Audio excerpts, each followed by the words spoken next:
música, política, deportes, espectáculos. Porque todo es cultura y porque somos radio. Radio Cultura. fmradiocultura.com.ar. Ya comienza Una mirada al mundo, con la conducción de Juan Raúl Ferreira. Buenas tardes, amigas y amigos de la República Argentina. Hoy tenemos un programa con mucha polenta y donde por primera vez uno de los dos temas centrales en que en la segunda mitad del programa nos extendemos un poco más para poner en contexto histórico, analizar y no limitarnos a intercambiar información, por primera vez desde que estamos saliendo al aire en este nuestro 160 programa, 160 veces que hemos salido al aire junto a ustedes. Vamos a hablar del Uruguay, porque es un tema, son temas, han pasado cosas esta semana que nos unen mucho a los uruguayos, más allá de que estemos en el medio del fragor de una batalla electoral que se avecina y que todo parece indicar que va a ser, como todo lo nuestro, muy peleada, con mucha sal y pimienta, pero aún así cada tanto aparecen cosas que a los uruguayos nos unen por encima de las diferencias. La otra noticia que vamos a analizar en esa segunda mitad del programa van a ser las nuevas, los nuevos fallos judiciales que esta vez afectan a ambos partidos, porque por un lado tenemos la condena contra el presidente Trump, pero por otro lado, también llamada a influir en las próximas elecciones del primer martes de octubre de este año, la condena contra Hunter Biden, el hijo mayor del presidente de los Estados Unidos. Vamos a empezar, como lo hacemos todos los lunes, con una ojeadita rápida a los tres periódicos que hemos elegido para que nos hagan un poco de brújula, que nos orienten un poco sobre qué rumbo tomar en la próxima hora. En primer lugar, el New York Times, un periódico publicado en la ciudad de Nueva York, cuyo editor es Arthur Sulzberger, uno de los editores más conocidos y prestigiosos de los Estados Unidos. El periódico se distribuye en Estados Unidos y en muchos países de América Latina, como Estados Unidos, Brasil y en varios países europeos, en cada uno en su idioma. A nosotros nos gusta recurrir a la expresión, como solemos decir tantas veces, o riesgo de caerles pesado, de tinta y papel. Hemos elegido esta noticia tras el cierre de la frontera, baja el flujo de personas y aumenta la ansiedad en la frontera, valga la redundancia, de México y Estados Unidos. Dice el New York Times, en una mañana calurosa y húmeda, en la ciudad fronteriza mexicana de Reynosa, a menos de 2 kilómetros del río Bravo, una pregunta parecía persistir en las mentes de cientos de personas que habían llegado el sábado a un refugio para inmigrantes. ¿Cuándo podremos cruzar a los Estados Unidos? Cuando yo era joven se decía que América Latina era todo lo que quedaba al sur del Río Grande. La respuesta seguía siendo esquiva. Al menos 1.000 hombres, mujeres y niños, la mayoría de ellos procedentes de Centroamérica y Venezuela, habían llegado a Senda de Vida, un extenso centro de acogida a refugiados, formado por tiendas de campaña improvisadas y habitaciones provisionales de madera, con la esperanza de poder llegar a los Estados Unidos. En lugar de ello, muchos se sintieron atrapados en el limbo después que el presidente Joe Biden firmara una orden ejecutiva que impide a los migrantes solicitar asilo a lo largo de los más de 3.000 kilómetros de la frontera entre Estados Unidos y México cuando aumentan los cruces. La orden cerró la frontera de Estados Unidos a casi todos los solicitantes de asilo político a partir de las 12 de las 0 horas, en realidad las 12:01 de la madrugada del miércoles pasado. Esto está llamado, acá ya no cito textualmente al periódico, agrego yo para poner en contexto esta noticia. Esto está llamado a tener un impacto en la campaña electoral, pero curiosamente, a diferencia de lo que uno está acostumbrado a ver en Estados Unidos, yo tenía, me siento viejo cuando lo cuento, 18 años en las elecciones de 1972 de los Estados Unidos, las primeras elecciones en las que actué de observador internacional. 1972. Hace alguno que otro añito, más de 50 años, 51 años, 52 años. Bueno, no calculen cuántos años debo tener. Y tradicionalmente, desde entonces no he faltado una sola elección en Estados Unidos. Tradicionalmente se da una circunstancia muy especial. Los inmigrantes, los afrodescendientes, los seguidores del movimiento de derechos civiles de Luther King, los estudiantes, los votantes por primera vez, todo es un público que será mayoritario o minoritario, varía según la elección, será más concurrente o menos concurrente porque el voto no es obligatorio, pero es de tendencia demócrata. En esta elección es de tendencia republicana, a tal punto que muchos dicen que el presidente Biden se ha visto obligado, entre comillas, a estas normas antimigratorias por evitar una derrota segura sobre el presidente Donald Trump, que está captando todo este público. Es raro, pero es que vivimos en un mundo raro, ¿no? No nos hemos dado cuenta todavía. A todo esto, además, debemos decir que la Universidad de Columbia sacó un informe muy interesante, económico, diciendo que la migración no disputa las fuentes de trabajo de desempleados norteamericanos, sino que ayuda a reactivar la economía y hace más fácil combatir el desempleo. Bueno, habría que leerse ese estudio que tiene sus cuantas hojitas, pero una señal a los navegantes. Y por otro lado debemos recordar, eso sí, que no hay nadie en Estados Unidos, salvo los que ahora protestan porque no se dejan llamar más pieles rojas, habitantes de Dakota Sur, Dakota Norte, el Midwest americano.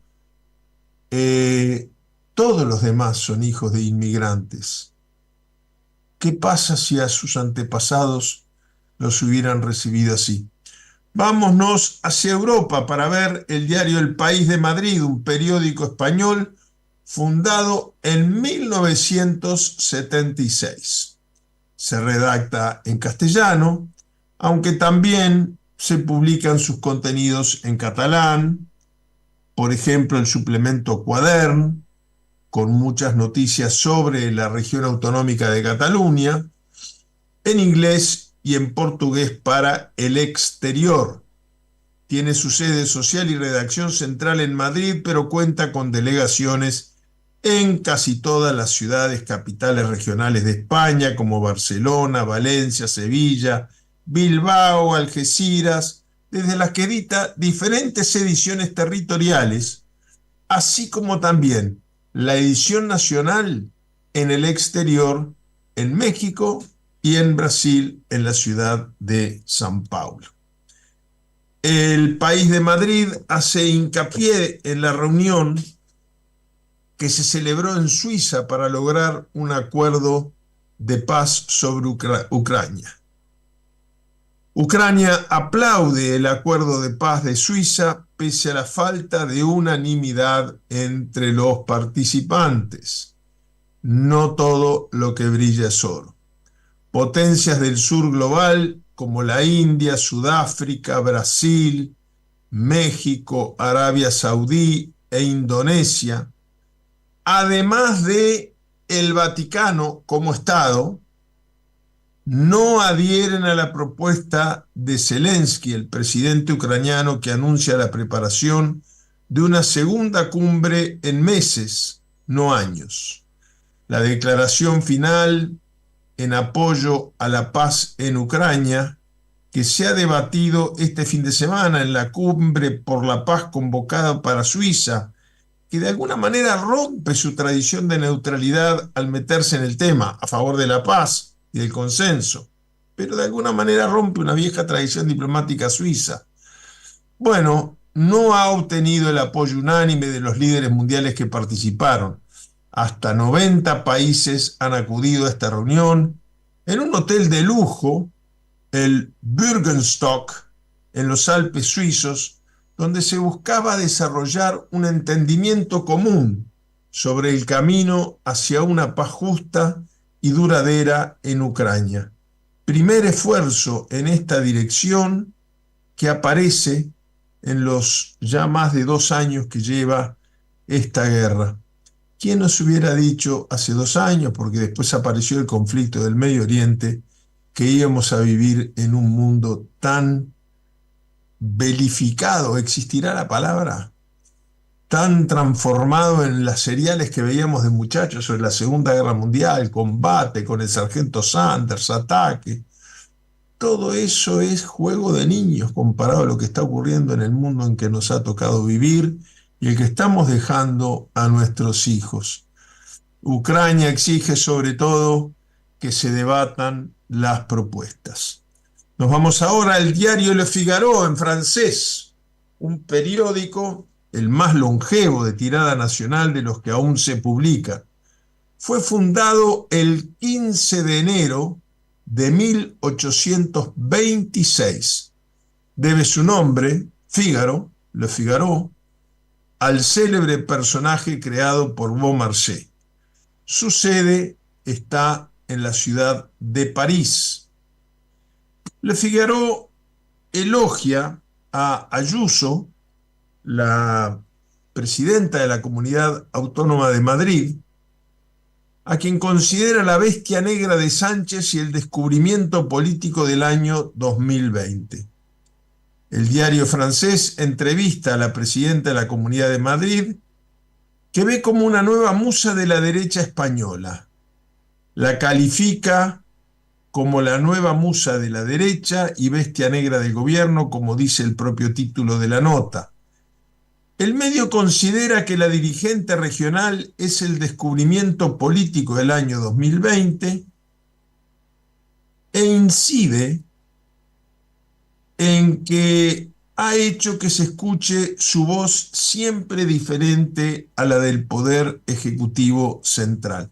A pesar de esto, en la entrevista que concede Ayuso a este medio, la presidenta ha rechazado que exista una guerra contra Sánchez, sino simplemente, bajando los decibeles, dice que hay 2 formas diferentes de ver la gestión de la crisis del coronavirus. Por ejemplo, si la salud pública entra dentro de mis competencias y tengo una estrategia y además veo que funciona, entonces la defenderé pase lo que pase, subraya. Muy bien, el diario francés la ve, dijimos, como una nueva musa, a ver si dice alguna otra cosa novedosa. Por más que la presidenta siga insistiendo en que no hay una guerra, y así defiende que las medidas que se implementan en Madrid estén funcionando, pero no hay que relajarse. Finalmente, me parece importante señalar también del artículo de Le Figaro, la presidenta Díaz Ayuso de la Comunidad Autónoma de Madrid señala que la situación ideal es que no haya ningún contagio. Vuelve a la metáfora del coronavirus, pero la única forma de llegar a ese resultado sería el confinamiento total. La presidenta, cuando analiza las propuestas que se llevaron a cabo durante la pandemia, lo que está haciendo es una metáfora, una comparación con la situación económica. Más Estado o menos Estado. Muy bien, vámonos ahora a, como hacemos todos los lunes, un salpicón de las 5 noticias que nos parece más reveladoras de esta última semana en el mundo que vivimos. Lo vamos a hacer homenajeando a la noticia en tinta y papel, como solemos decir, y lo hacemos en la voz del cantante popular uruguayo, el Canario Luna, que al Canillita, para los más jóvenes, como llamábamos en Argentina, en Uruguay, aquel muchacho que salía a aventar los periódicos y que con su grito, el grito del Canilla, iba adelantándonos las primeras noticias locales e internacionales. El Canario Luna y el grito del Canilla. Bueno, en este salpicón de noticias vamos a empezar, ustedes saben, porque los que me siguen por lo menos lunes a lunes, que es un tema muy caro para mí, la situación en Haití. A pocas horas de haber jurado un nuevo primer ministro, asume un nuevo jefe de policía. Yo les he contado en alguna oportunidad que cuando la transición que culminó con la asunción del presidente Juvenal y la designación del primer presidente con todas las normas y garantías democráticas en aquel país que fue la primera república del mundo, un país que ayudó a través del Mariscal Petión. Hay un monumento muy lindo al Mariscal Petión en Figueroa Alcorta y Ocampo, enfrente al Museo Renault, por ahí, frente a la residencia de la Embajada del Uruguay, a la Embajada de Turquía y a la Embajada de Haití, entre otras cosas. El Mariscal Petión ayudó mucho al libertador Simón Bolívar y fue el primer país, la primera república independiente, el primer país en abolir la esclavitud en el mundo. Sin embargo, todo esto que está ocurriendo, los haitianos no opinan. Nadie les consulta. Las Naciones Unidas manda tropas a Haití, que a diferencia de los cascos azules y los cascos blancos que recorren el mundo en misiones de paz, no fueron solicitadas por ninguna autoridad legítima, ni no legítima, ninguna autoridad haitiana. El nombramiento de Normil Ramó como jefe de policía se produce mientras el primer ministro flamante conforma su gabinete y asume sus responsabilidades de gobierno. El Consejo Presidencial de Transición, un órgano medio trucheri, diríamos aquí en Uruguay, de la República de Haití, de conjunto con el primer ministro designado por ellos mismos, Conil Garry, acordaron destituir al jefe de la Policía Nacional, Franz Elbe, para que Normil Ramó vuelva a asumir al cargo en medio de la crisis de violencia que experimenta el país, aunque la decisión entrará en vigor luego de publicarse el decreto de Conil. El CPT, Consejo Presidencial de Transición, lo debe publicar también, debe refrendarlo, y un portavoz de la oficina del gobierno confirmó la noticia vía telefónica. Mientras tanto, la Oficina de Protección Ciudadana, institución nacional independiente para la protección y promoción de los derechos humanos, saludó al nuevo director general de la Policía de Haití. En medio de este contexto, la Defensoría del Pueblo ya solicitó al futuro jefe de policía o designado futuro, no sé cómo llamarle, Normil, que elabore un plan para controlar a las pandillas y mejorar la fuerza policial con urgencia. Asimismo, pidió explicaciones en torno a los asesinatos y la fuga de 4.500 500 prisioneros bajo la supuesta indiferencia de las autoridades anteriores. Vamos a otra noticia en este salpicón. Suiza velará por los intereses de México en Ecuador. Desde que Ecuador y México habían roto relaciones diplomáticas, había quedado un encargado de negocios, pero faltaba porque finalmente México rompe las relaciones diplomáticas, no las suspende, y entonces tiene que encomendar a otro país que vele por sus intereses. Alicia Bárcena, secretaria de Relaciones Exteriores de México, había informado que se estaba buscando un tercer país para proteger los bienes inmobiliarios de México en el Ecuador y también los intereses diplomáticos y consulares. Este sábado, México llegó a un acuerdo con el gobierno suizo para proteger los intereses del Estado mexicano en Ecuador, país con el que rompió relaciones en abril pasado tras la violenta irrupción de la policía ecuatoriana a la embajada mexicana para secuestrar al ex vicepresidente Jorge Glass, que se encontraba en la sede de la misma, donde se le había concedido asilo político. Otra noticia de nuestro salpicón: cumbre para la paz en Ucrania en la ciudad suiza de Bungerstock.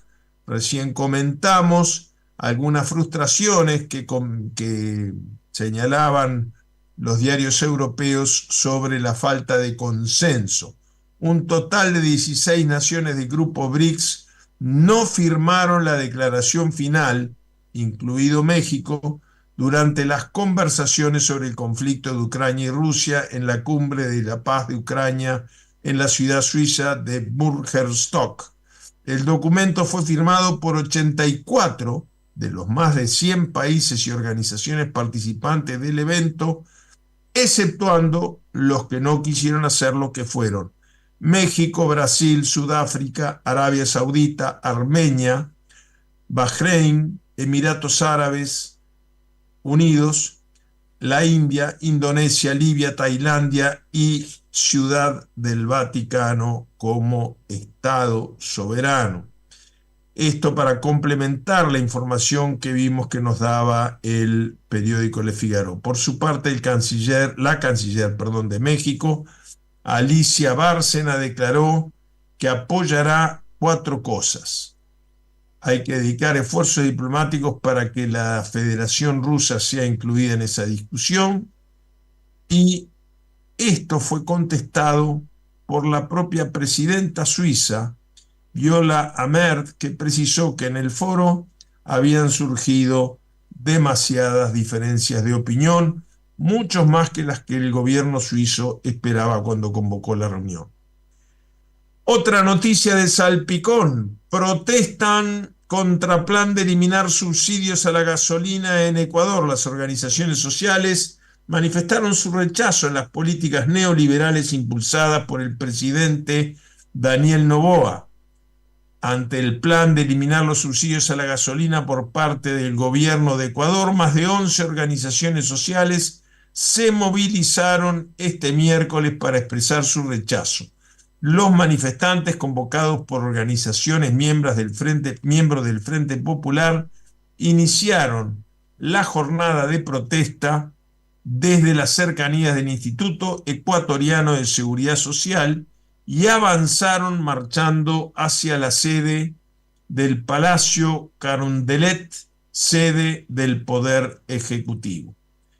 Y ya nos vamos entonces a la última noticia de este salpicón informativo que nos gusta hacer todos los lunes antes de ir a las noticias editoriales.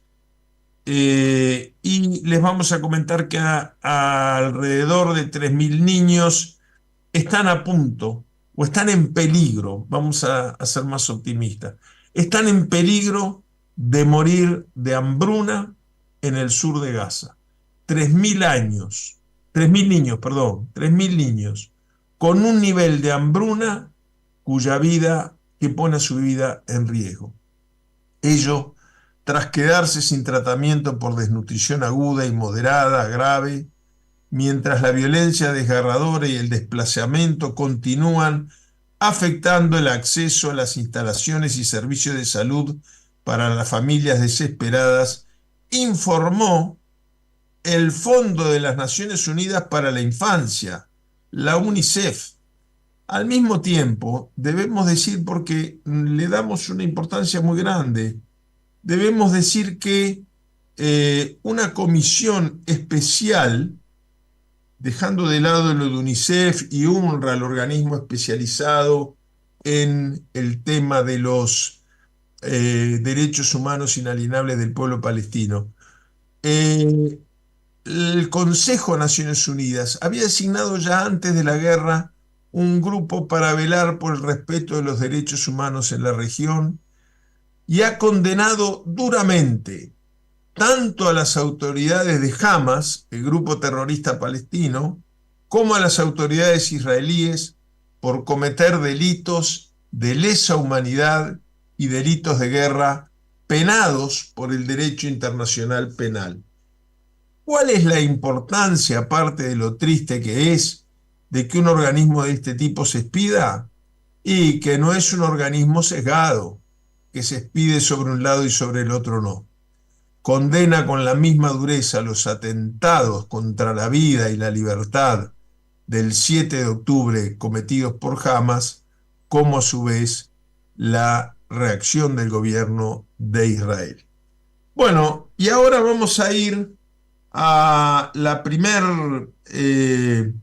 noticia. Dijimos que en la segunda mitad del programa habían dos noticias que queríamos comentar. En primer lugar, como algunos juicios en Estados Unidos están interfiriendo, no sé si es la palabra, porque implicaría dolo o voluntad de hacerlo, pero generando chispas en la etapa preelectoral de las elecciones del primer martes de octubre.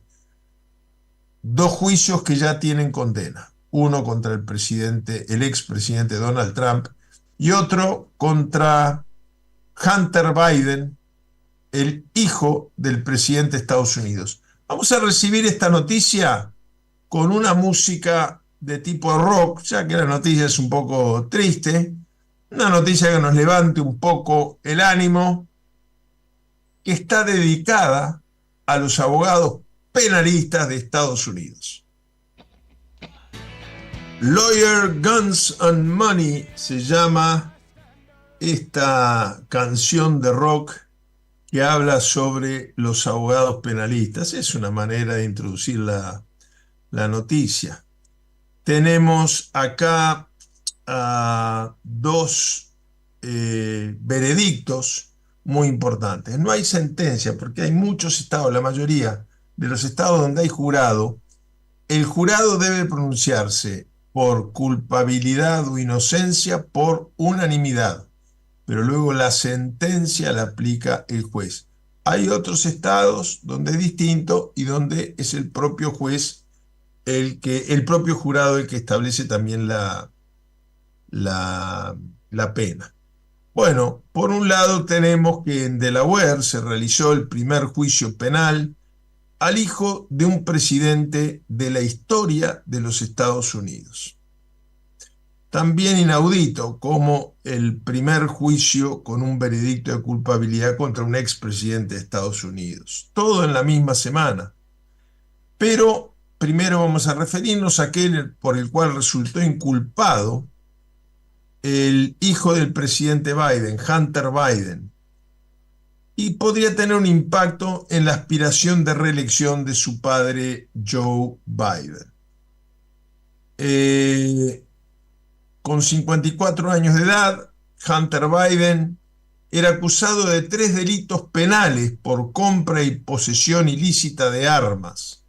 Esto agravado por el hecho de que es un activista contra el lobby llamado American Rifle Association, que es el lobby más poderoso de Estados Unidos, que es aquel que propugna el mantenimiento de la enmienda constitucional que reconoce el derecho de todos los ciudadanos de tener armas, pero dentro de determinados límites.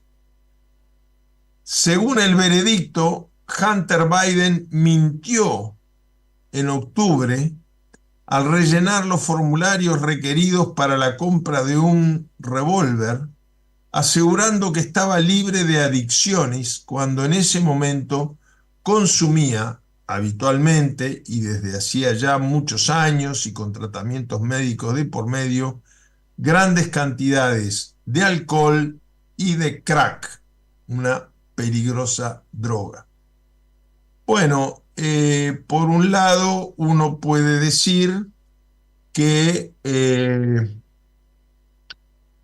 una persona que es adicta está enferma. Si está enferma no está en condiciones de decir, bueno, yo miento, consumo crack, pero después pongo que consumo crack para no comprar el revólver. Lo grave es que consuma crack, lo importante es que se reponga. Pero en todo caso tenemos que ver lo que dice textualmente la ley norteamericana y lo que dice la idiosincrasia y la tradición política norteamericana, que en muchas cosas es distinta a la nuestra. Recordemos, por ejemplo, que en la historia de Estados Unidos, ni siquiera Donald Trump ha sido objeto de un juicio político. Fue objeto de juicio político del presidente Nixon y fue objeto de juicio político del presidente Bill Clinton. Nixon iba a ser destituido y renunció antes por haber mentido. En realidad, el delito era haber ingresado a la sede del Partido Republicano, pero la imputación en el juicio político fue haber mentido, haber dicho que él no tenía nada que ver con el hecho cuando en realidad tenía. Más grave que el hecho en sí mismo, a los efectos de la ley americana. Y el presidente Bill Clinton, no sé si ustedes recordarán, que era acusado de haber cometido actos de abuso sexual contra una interna que trabajaba en la Casa Blanca, pero el juicio político no es por el abuso sexual, no fue por el abuso sexual. Después fue absuelto. Pero el juicio político que casi le cuesta la presidencia a Bill Clinton fue por haber mentido, porque él dijo, no, nunca tuve relaciones sexuales con esta interna. Y después reconoció que había mentido para proteger su intimidad familiar. Acá en Uruguay eso no sería delito. En Estados Unidos casi le cuesta el cargo al presidente de Estados Unidos, quien nunca recuperó los niveles de prestigio personal por más que no haya sido destituido del cargo. No es un expresidente más, es un expresidente flojo de influencia porque estuvo a punto de perder su juicio político. El fiscal en el juicio contra el hijo de Biden, David Weiss, fue nombrado por el presidente Donald Trump. Y bueno, el presidente Joe Biden fue corriendo cuando se supo el veredicto. Creo que eso lo humaniza, ¿no? Hay que ver que, en definitiva, esto ya no es una batalla judicial, sino de imagen. Bueno, el presidente Joe Biden fue corriendo en un avión de la Fuerza Aérea hacia la base de la Guardia Nacional de Delaware en Newcastle y le dio un fuerte abrazo porque es el padre. Hunter Biden, su hijo y su esposa Melissa caminaron por la pista para saludar al presidente cuando llegó a saludarlo. La representanta Alexandria Ocasio-Cortez criticó a los republicanos tras el veredicto contra Hunter Biden, diciendo que el manejo del caso por parte del presidente Joe Biden mostraba la diferencia muy grande que había entre los dos partidos, ya que las reacciones que han habido al juicio contra Donald Trump han sido distintas. A todo esto, mientras se conocen los detalles del juicio, demócratas y republicanos de la Cámara de Representantes debatieron sobre si los veredictos de Hunter Biden y Trump son comparables.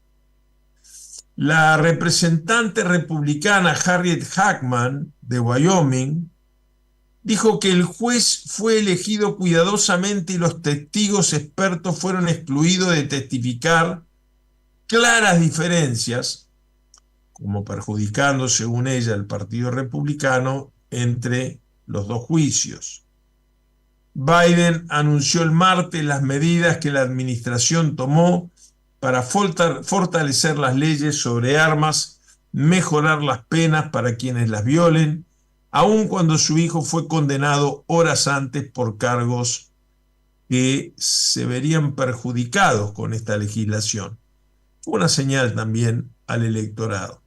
Mientras tanto, el presidente Donald Trump resultó inculpado de 42 delitos de falsificación de documentos públicos, etcétera, para tratar de ocultar que había financiado que le había pagado a una actriz porno para evitar que dijera que había recibido plata a cambio de sexo, cosa que hubiera perjudicado su campaña 8 años atrás. Bueno, estos juicios hacen que, como cualquiera de los dos es novedoso, es la primera vez que ocurre en la historia de Estados Unidos, bueno, esto hace que de alguna manera estén llamados a jugar un papel muy importante. Habrá veredicto ya hubo, culpabilidad. ¿Habrá sentencia contra el presidente Trump ante las elecciones? Las elecciones son ahora nomás, el primer martes de octubre. ¿Habrá una sentencia tras la condena al hijo del presidente Biden? Otros efectos colaterales al tema también van a tener mucho que ver en el resultado electoral, que se ve muy picado por estos acontecimientos. Ahora, cuando el grupo del G7 en Europa, el presidente Biden, bueno, alguno puede decir el juicio no tiene nada que ver con esto, y a lo mejor no, a lo mejor sí, pero estaba visiblemente afectado emocionalmente.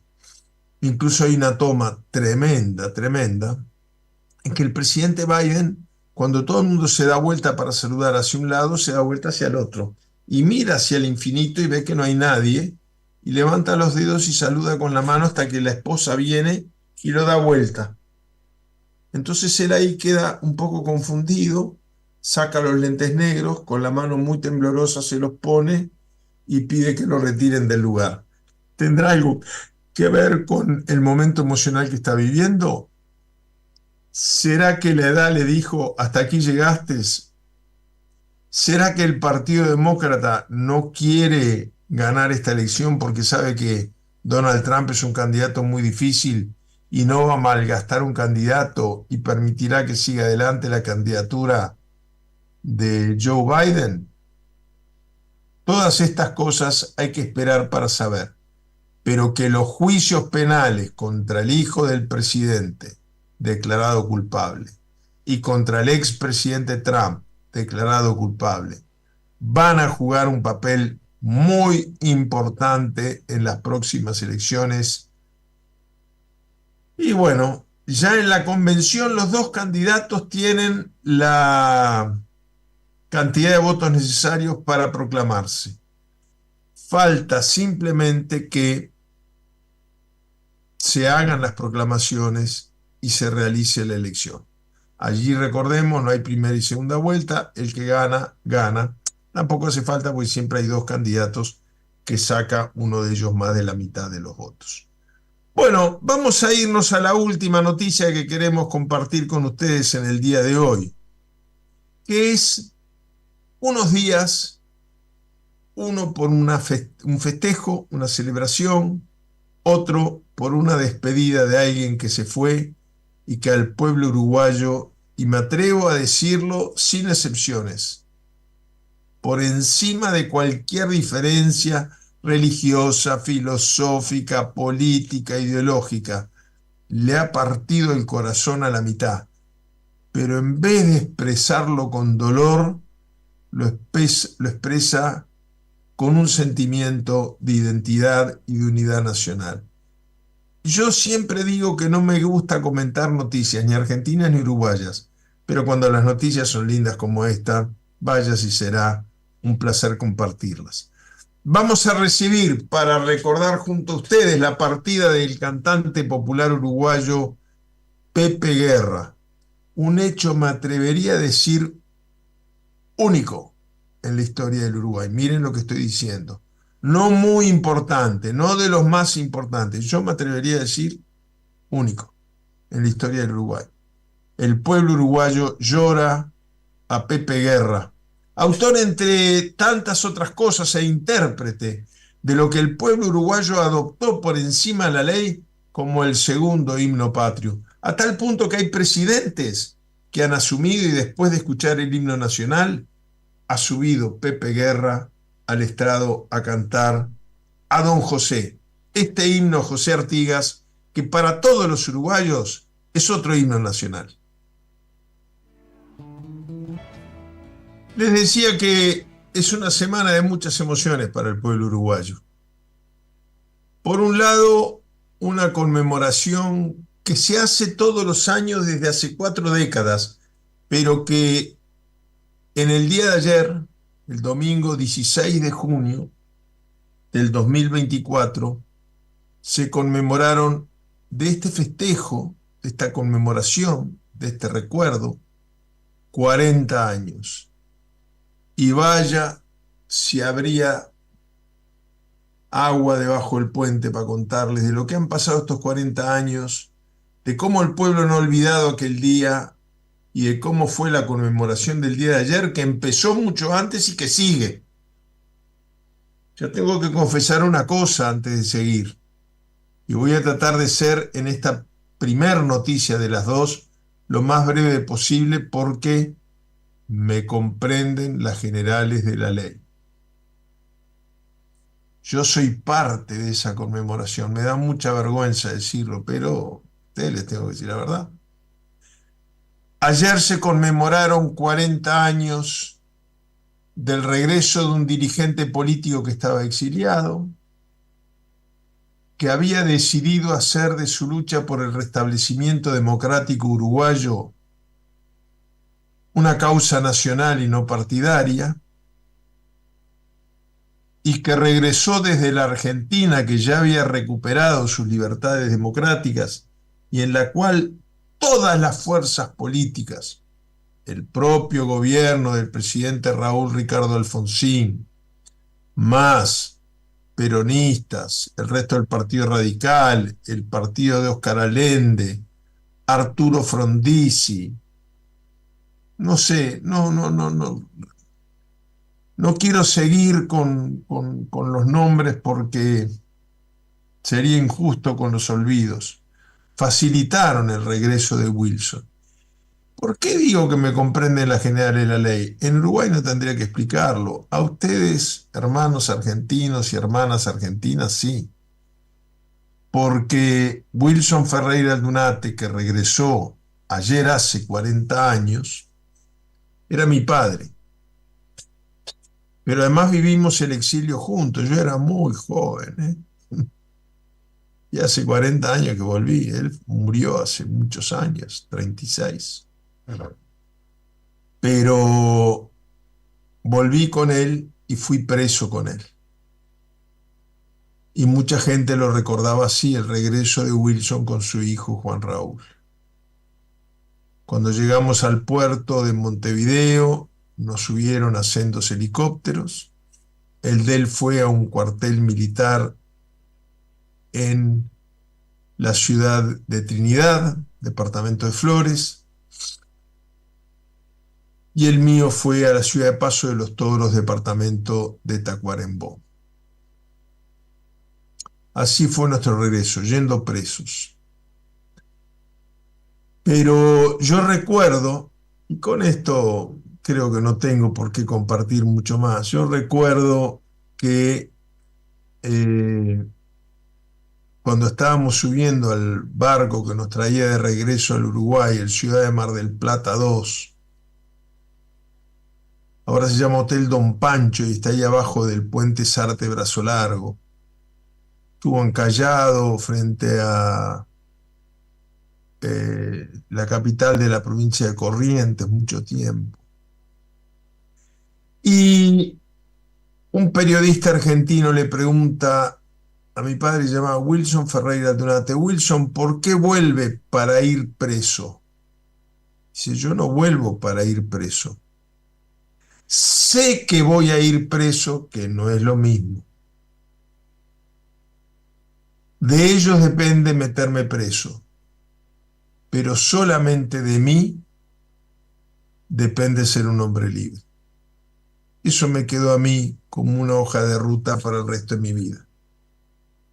Les decía que el pueblo uruguayo lo conmemora, y eso que estamos en campaña electoral, muy por encima de divisas partidarias. Todo uruguayo recuerda qué hizo ese día. Algunos ya se han ido con el paso del tiempo y han venido otros que no estaban, pero todos tienen por lo menos el recuerdo del relato familiar, de esas fechas que tocó el ADN nacional de una manera conmovedora. Yo les confieso que no ha dado abasto. Hoy de mañana estuve toda la mañana en Canal 10, ayer en Canal 12, más tarde voy a ir a Canal 5, al canal BTV, porque las conmemoraciones empezaron antes del domingo, porque no daban abasto los requerimientos de prensa y los recuerdos y los actos recordatorios, y seguirán a lo largo de toda esta semana. Es muy lindo porque hoy muchos de los que estábamos unidos peleando contra la dictadura en aquella época, y hemos tomado caminos distintos, estamos enfrentados electoralmente, pero nos tocan esa fibra del 16 de junio. Y para mí, que tuve que vivirlo en carne propia, no puedo decirles cuán conmovedor fue. Y una de las personas que nos ayudó y mucho en los preparativos y en masajear el estado de ánimo era un cantante popular uruguayo icónico, Pepe Guerra, integrante del dúo Los Olimareños, con Braulio López. Después ese dúo se dividió, se separó, y Pepe Guerra empezó a cantar con otros íconos del folclore nacional, Larbanay Carrero, con el zurdo Besio, con el llamado El Alemán, así se le conoce, o Emiliano, del carnaval uruguayo. Empezó a cantar con el Zabalero, ya desaparecido también. Y iban corriendo los años y Pepe iba envejeciendo, pero cada vez se transformaba más en un símbolo nacional, por encima de cualquier otra diferencia. Esta canción que escuchamos al iniciar el comentario de esta noticia, A Don José, para la mayoría de los uruguayos es otro himno. Y muchas veces se tocan juntos, y cuando no se tocan juntos, la gente lo empieza a cantar. Y ustedes vieron cómo en la grabación que compartimos con ustedes, él canta el himno a Don José y en determinado momento se calla y la multitud sigue cantando. Y yo recuerdo muchas asunciones presidenciales. La de Pepe Mujica, por ejemplo, en la cual Pepe lo hace subir al estrado y cantar el himno a Don José después que terminaron las estrofas del himno nacional. Pero repito, esto no es un tema de izquierda y de derecha, de tal partido, tal. Todos sabemos que Pepe Guerra era del Frente Amplio. Pero cuando cantaba Pepe Guerra, se callaba la nación entera. El nombre Los Olimareños del dúo fundacional tiene su origen y su explicación en que ambos, él y su compañero de canto, Braulio López, nacieron a orillas del río Olimar. Ya enfermo, Pepe grabó su último, bueno, ahora no se dirá disco, yo qué sé cómo se dice. Su último long play, vamos a decirle. Y en el mismo canta a Don José también, y canta una canción maravillosa que dice: quiero volver a tus mostradores, quiero volver a tu carnaval. Y más allá de la delicia poética de la canción, ya con un cáncer muy avanzado, la voz de Pepe resuena que ni los tres tenores juntos cuando vivían los tres. Y el pueblo uruguayo reaccionó no con tristeza, con respeto y con emoción. En su ciudad natal se izaron las banderas a media asta y la gente decidió no salir a la calle. Y era impresionante ver las tomas de televisión de la ciudad de 33, una ciudad muy movida, a orilla del río Limar, absolutamente vacía. Y acá, todavía cuando ya hace 3, 4 días de su muerte, uno no puede entrar a un solo comercio, kiosco, supermercado que no esté animado por la voz que la gente escucha con una respetuosa sonrisa de ese grande que fue Pepe Guerra. Yo creo que es un caso único en la historia. Yo no viví la muerte de Gardel, pero bueno, Gardel está todavía discutiendo con los argentinos si es uruguayo o argentino. Pero acá murieron músicos muy famosos y con esto terminamos, nos estamos por pasar del tiempo de toda la semana. Pero murió Alfredo Citarrosa, un señor del canto popular uruguayo.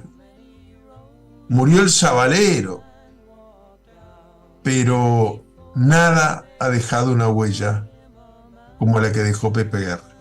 Hasta el lunes que viene.